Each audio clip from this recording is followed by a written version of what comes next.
ஸ்ரீ குருப்யோ நமஹ. ஹரி ஓம். எல்லாம் வல்ல திருச்செந்தூர் முருகப்பெருமானின் தனி பெரும் கருணையாலே நாம் அருணாத பெருமான் சுகஸ்வரூபமாம் கிளி சுரூபத்தில் இருந்து அருளச் செய்த கந்தர் அனுபூதியை சுவைத்து கொண்டிருக்கின்றோம். 14வது பாடல். பேராசை எனும் பிணியில் பிடிபட்டு ஓராவினையேன் உழல தகுமோ, வீராமுது சூர்படவேலெறியும் சூராசுரலோக துரந்தரனே. பேராசை எனும் பிணியில் பிடிபட்டு ஓரா வினையேன் உழலத் தகுமோ என்று இங்கே முருகப்பெருமானை பார்த்து கூறுகின்றார். ஹே முருகா, இந்த பேராசை என்னும் பிணி, இந்த உடம்பு இருக்கும் வரை கர்மங்கள் இருந்து கொண்டே இருக்கும்.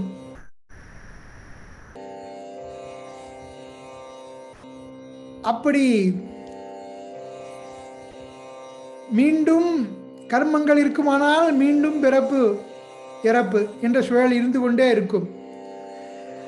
அதற்கு என்ன காரணம் என்று பார்த்தால் அருணாத சுவாமிகள் இங்கே பேராசை என்று கூறுகின்றார்.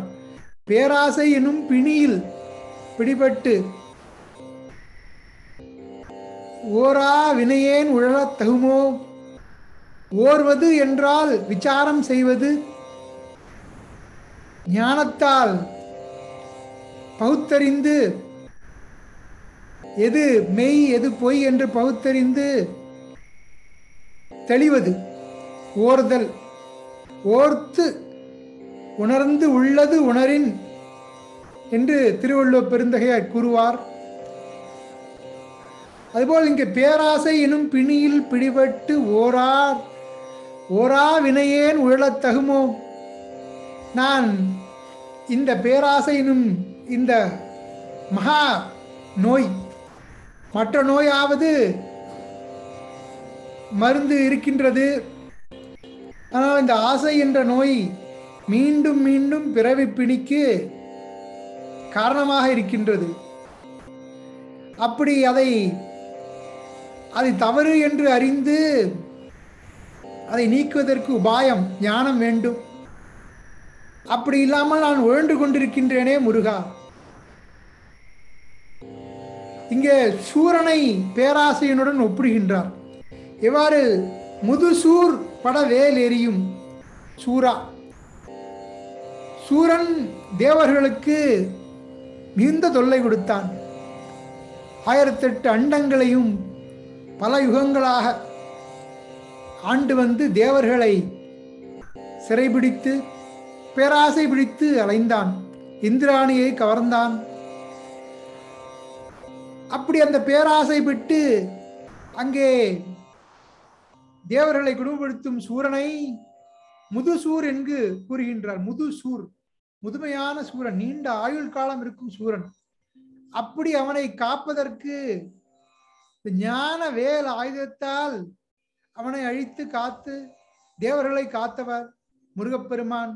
அப்படிப்பட்ட நீ இந்த பேராசை எனும் பிணியை அழித்து எவ்வாறு தேவலோகத்திற்கு தேவர்களுக்கு சுரலோகம் தேவலோக துரந்தரனே காப்பாற்றி அவர்களை ரட்சித்தாயோ, அதுபோல் இந்த ஆசை என்னும் இந்த மகா கொடிய நோயை அழித்து என்னை காப்பாற்றுவாயாக என்று வேண்டிக் கொள்கின்றார். திருவள்ளுவர் அழகாக குறிப்பிடுகின்றார். ஆறா இயற்கை அவா நீர்ப்பின் அந்நிலையே பேரா இயற்கை தரும்.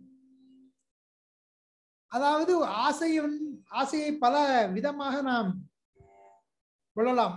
சிறிய ஆசை, பெரிய ஆசை, பேராசை. மற்றவர், அதாவது நாம் வயிறு நமக்கு பசிக்கின்றது, இல்லை தாகம் எடுக்கின்றது, தண்ணீர் குடிக்க வேண்டும், இல்லை உணவு அருந்த வேண்டும், உணவு புசிக்க வேண்டும் என்ற ஆசை வருகின்றது. இது நியாயமான ஆசை. ஆனால் அடுத்தவன் நிலத்தை அபகரிக்க வேண்டும். ஆஹா, அருமையான நிலம் இருக்கின்றது, இதில் வீடு கட்டி கொண்டால் நல்லது. ஆனால் அது நம்முடைய நிலம் அல்ல, அடுத்தவனுடைய நிலம். அதை அபகரித்து அதில் வீடு கட்டுக்கொள்வது பேராசை. அப்படி இந்த ஆறா இயற்கை அவா நீர்ப்பின் இந்த ஆசையை விட்டுவிட்டால் அந்த நிலையே பேரா இயற்கை தரும். அதுவே வீடு வேறு, அமைதியான ஆனந்தம்.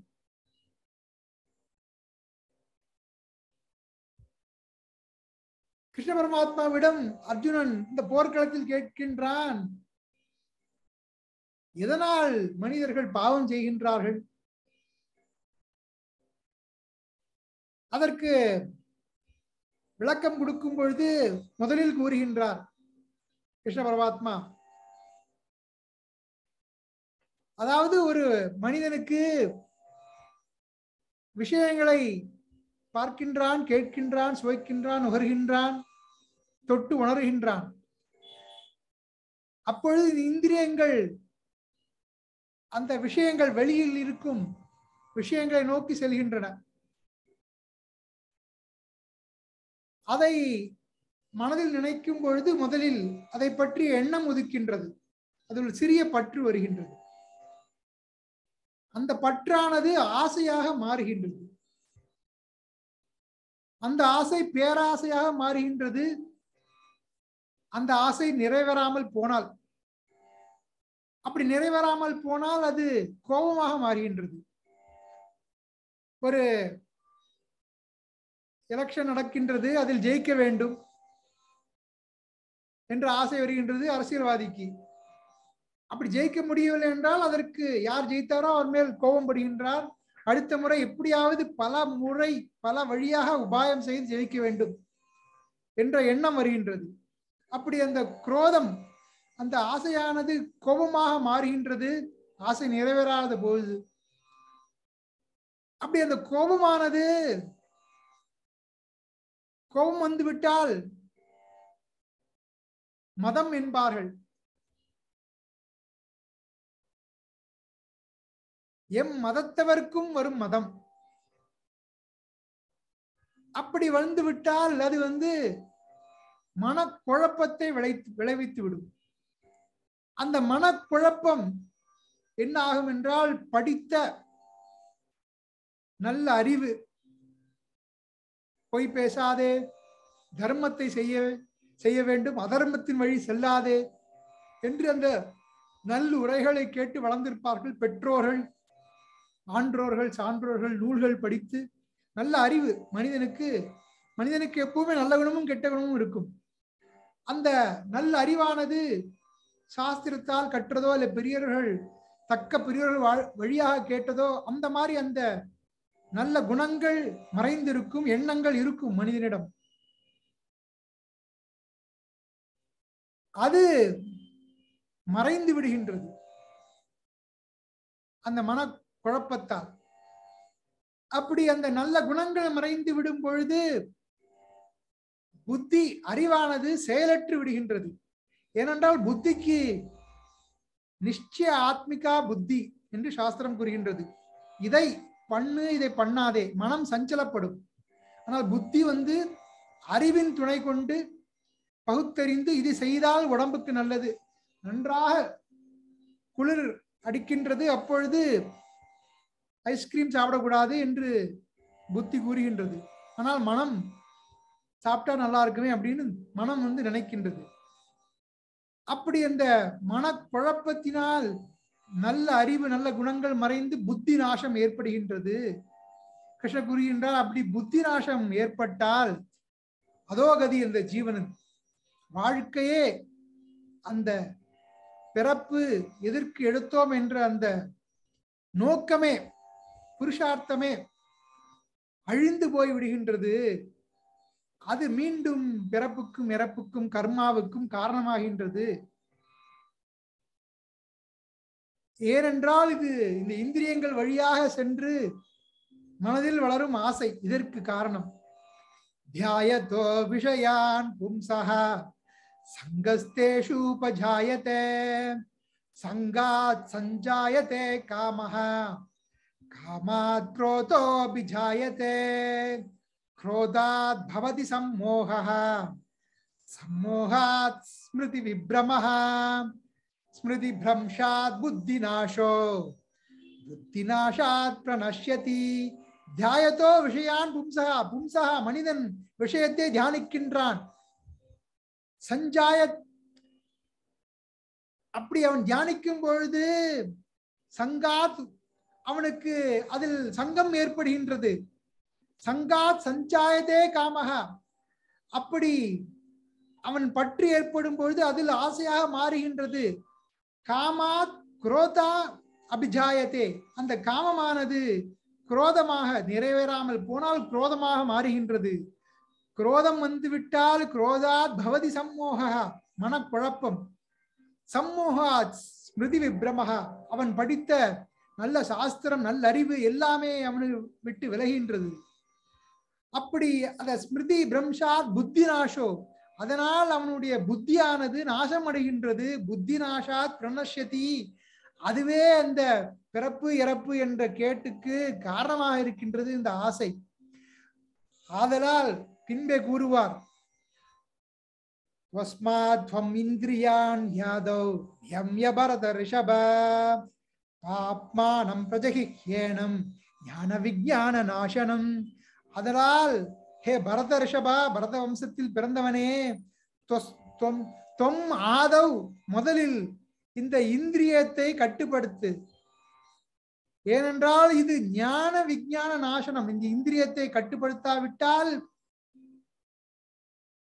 சாஸ்திர அறிவும் அனுபவ அறிவும் இரண்டையும் அழித்துவிடும் எனவே இந்த ஆசைதான் இந்த பிறப்பு இறப்பு என்ற சூழலுக்கு காரணமாக இருக்கின்றது இதை அங்கே எவ்வாறு அருணகிரிநாத சுவாமி குறிப்பிடுகின்றார் பேராசை எனும் பிணியில் பிடிபட்டு ஓரா வினையேன் உழத் தகுமோ அதற்கு இதைதான் கிருஷ்ண பரமாத்மாவும் கூறுகின்றார் இந்த ஆசையே காரணமாக இருக்கின்றது அந்த காமமே குரோதமாக மாறுகின்றது காம ஏஷ குரோத ஏஷ ரஜோகுண சமுத்பவஹ இது ரெண்டும் இந்த ரஜோகுணத்திலிருந்து உதிக்கின்றது மகா பாப்மானம் அதாவது மகா அசனகா எதையும் சாப்பிடக்கூடியது மிகவும் பாவத்தை தரக்கூடியது என்று கூறுகின்றார்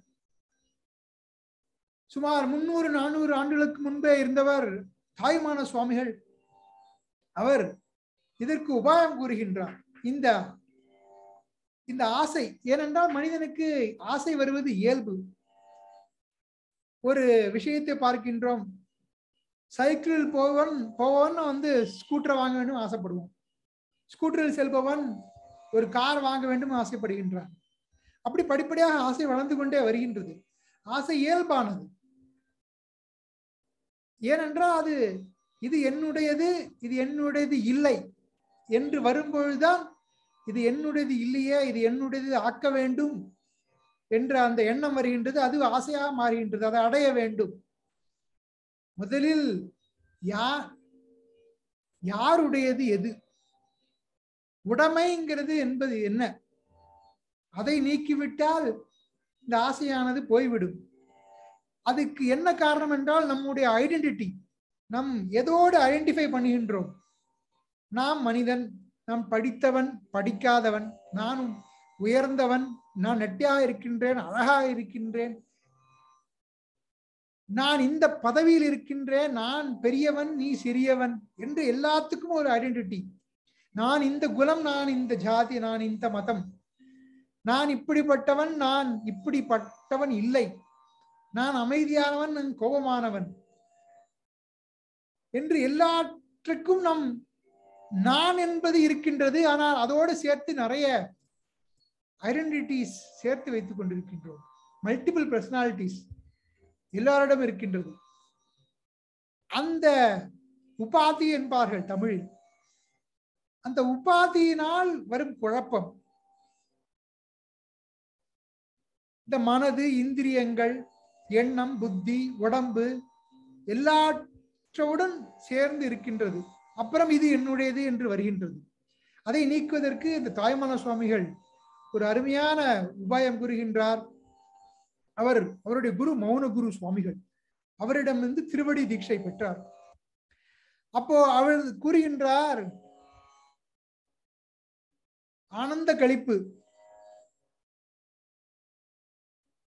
பாராதி பூதம் நீ அல்லை, பாராதி பூதம் நீ அல்லை, உன்னிப்பார் இந்திரியம் கரணம் நீ அல்லை, பாராதி பூதம் நீ அல்லை, உன்னிப்பார் இந்திரியம் கரணம் நீ அல்லை, ஆராய் உணர்வு நீ என்றான், ஆராய் உணர்வு நீ என்றான். ஐயன் அன்பால் உதித்த சொல்லானந்தம் தோழி, ஐயன் அன்பால் உதித்த சொல்லானந்தம் தோழி, சங்கர சங்கர சம்போ, சங்கர சங்கர சம்போ, சிவ சங்கர சங்கர சங்கர சம்போ, சங்கர சங்கர சம்போ. பார் ஆதி பூதம் நீ அல்லை, உன்னிப்பார் ஓர்ந்து பார், ஓர்ந்து உள்ளம் உணர்ந்து பார், இந்திரியம் கரணம் நீ அல்லை, எதுவும் நீ அல்லை, ஆராய் ஆராய்ந்து பார், உணர்வு நீ என்றாய், தூய உணர்வு, வேற ஒன்றுமில்லை, இருப்பு ஒன்றுதான், சச்சித் ஆனந்தமாக இருக்கும் உணர்வு நீ.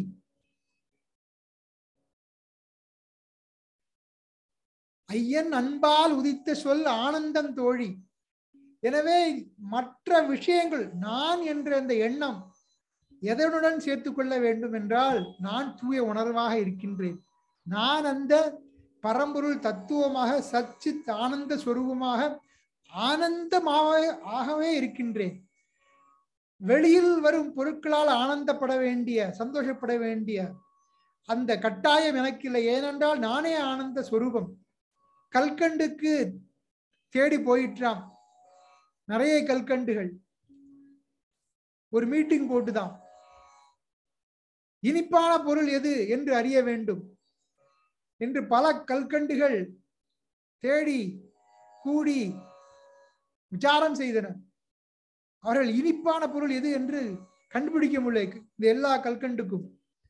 அப்பொழுது எல்லாரும் சென்று அங்கே ஒரு குரு கல்கண்டு இருக்கின்றார், அந்த குரு கல்கண்டிடம் சென்று கேட்போம் என்று அந்த குரு கல்கண்டிடம் என்று சென்று கேட்டார்கள் எல்லா கல்கண்டும் சேர்ந்து. ஐயா குருவே, எது உண்மையான இனிப்பான பொருள்?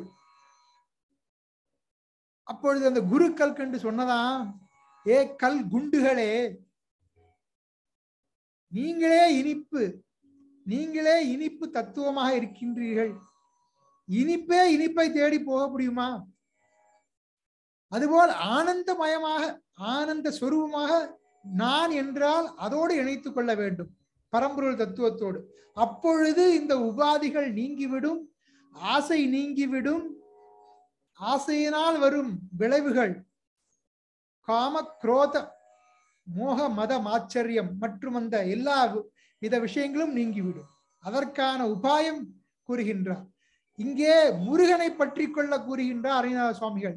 எவ்வாறு முருகன் சூரன் என்ற அந்த முது சூரனை அழித்து தேவர்களை காத்தானோ அதுபோல் பேராசை அழிக்க வேண்டும் என்றால் முருகனை பற்றி கொள்ள வேண்டும். அவனுடைய பாதார விந்தங்களை பற்றி கொண்டால் அந்த பக்தி யோகத்தால் ஞான யோகத்தை இறைவன் அழித்து நமக்கு இந்த பிறவிப்பிணி, பேராசையினால் வரும் பிறவிப்பிணியை அழிப்பான் முருகப்பெருமான். பேராசையனும் பிணியில் பிணிபட்டு ஓரா வினையேன் உழலத் தகுமோ, வீரா முதுசூர் படவேல் எரியும் சூராசுரலோக துரந்தரனே, தென்னாடுடைய சிவனே போற்றி, எந்நாட்டவர்க்கும் இறைவா போற்றி. திருச்சிற்றம்பலம். சிவசிதம்பரம். வெற்றிவேல் முருகனுக்கு அரஹரோஹரா.